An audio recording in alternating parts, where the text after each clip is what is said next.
Welcome back. Picture a cold morning in the year 1200. Somewhere in the rolling hill country of Western Europe. Mist still clinging to a moat that has not yet been forced to prove its worth. Smoke rises in thin, lazy columns from the kitchens inside a great stone castle, and somewhere above the gatehouse a watchman yawns, in no particular hurry, because nothing has happened here in weeks. A cart loaded with barrels creaks across the drawbridge. Dogs bark at nothing. A blacksmith's hammer rings out in steady, unhurried rhythm. You would have no way of knowing, standing in that courtyard, that this exact piece is the kind of moment history rarely lets last.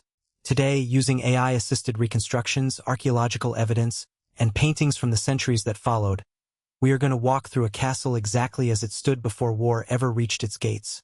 Room by room, wall by wall, and then we will show you what remains of these places today, stones you can still touch with your own hands. Long before castles like this one bristled with towers and machicolations, most fortified settlements in this region were far humbler affairs.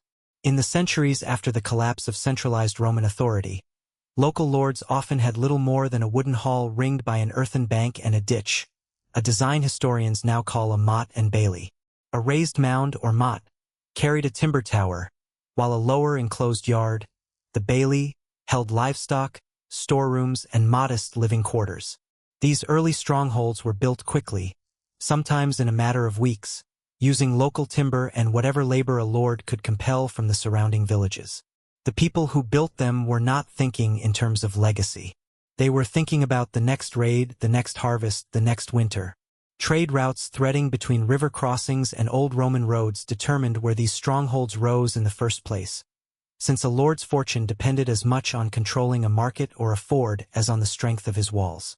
Over generations, as stone masonry techniques improved and as lords grew wealthier from tolls, rents, and plunder, these wooden strongholds were gradually replaced or encased in stone. Nobody living in that first timber tower could have imagined the towering keep that would eventually stand in its place, let alone the war that would one day test it. By 1200, many of these fortresses had become formidable stone structures, and this one is no exception. Its curtain wall rises nearly 9 meters high in places, built from roughly hewn limestone blocks quarried less than 2 miles away and hauled to the site by ox cart over the course of several backbreaking seasons. The Great Keep, the castle's tallest and most defensible structure, stands at its heart, for stories of thick stone walls, some sections over 3 meters wide at the base, narrowing as they climb. Inside, spiral staircases wind clockwise, a deliberate design choice that gave a right-handed defender fighting downward a clear advantage over an attacker climbing up.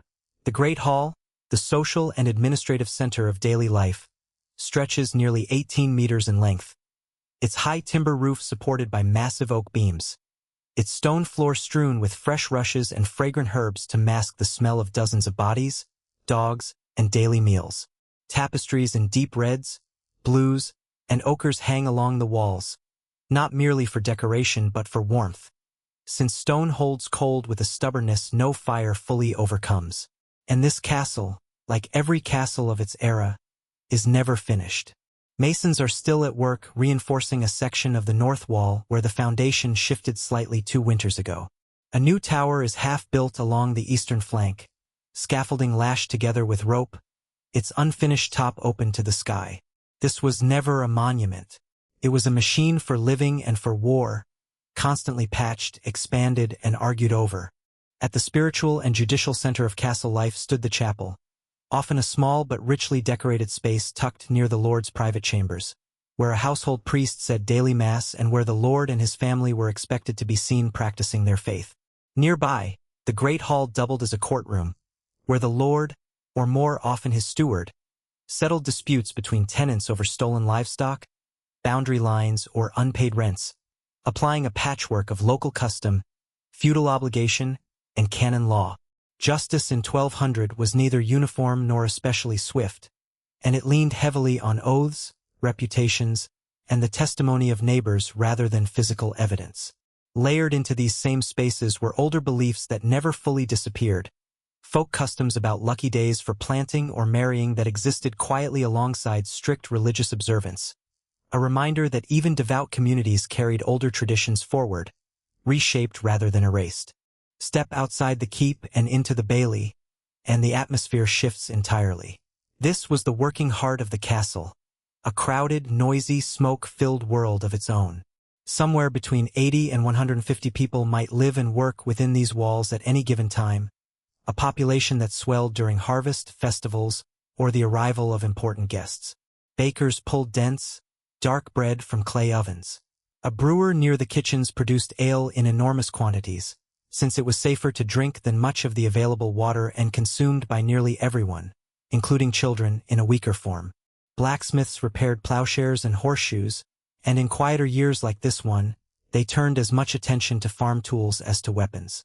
Servants hauled water from the well in the inner courtyard. Laundry lines stretched between outbuildings, and children too young for formal labor chased chickens between the legs of annoyed guards.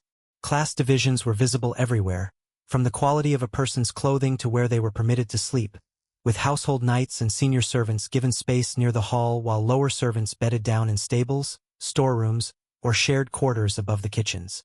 Graffiti and mason's marks, small symbols carved into stone by the builders themselves, still survive on some walls today, quiet signatures left by workers who never expected anyone to remember their names. One structure in particular gave the castle's community its sense of shared identity beyond mere survival, the Great Hall during feast days. On major religious holidays or when the Lord wished to display his wealth and generosity, the hall could seat well over 100 people at long trestle tables, with music from a hired minstrel, dancing, and courses of food that stood in sharp contrast to the plain daily fare of bread, pottage, and salted meat. There are records elsewhere in the region of feasts running late into the night, of minor disputes breaking out over seating order, since where a guest sat directly reflected their social standing, a slight not easily forgiven.